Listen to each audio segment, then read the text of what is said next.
Good morning, everyone. Teacher RC is here. The first thing I will explain is the quality controller. The quality controller is said to be that the teacher in a multi-grade class has to closely monitor the performance of his students and take steps to ensure that they achieve the skills needed for permanent literacy and numeracy. Some of the characteristics of a good teacher when he is a quality controller include those who have communication skills, listening, collaboration, flexibility, and empathy. When you have that ability, you can handle a student if he has a problem or if you can keep up with the kind of teaching you have. For example, one of your students did not attend, so it is appropriate for you to find out what is his reason for not attending. Maybe a family problem or he has an illness. As a quality controller, let's learn everything there is to know so that when we ask for information about such a situation, we have something to show immediately. Second is the as evaluator.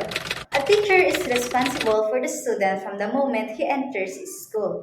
We should monitor his actions or movements so that we can give a rating to a child within the school. A teacher can also find out that the data of a child to complete the details of a student if it's correct that from the beginning to the end it is still them.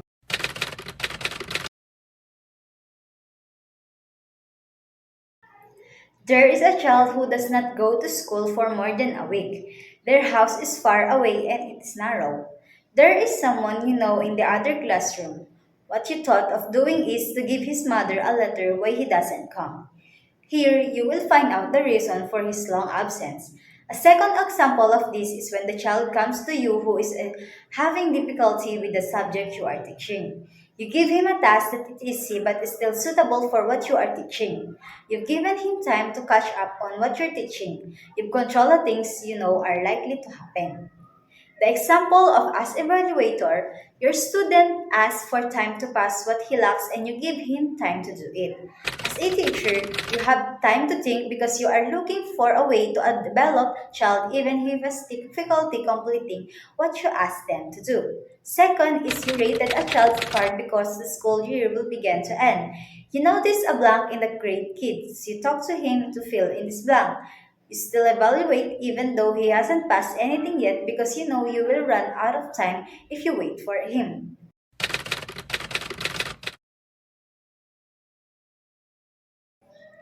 As a future teacher, you need to know how to manage and take action and difficulties that the previous teacher could not solve. As a teacher who has enough knowledge of all the problems, the actions I want to take that were left behind by the previous teachers, I will find out how they started and I will find all the ways to have clarity all that they left unclear.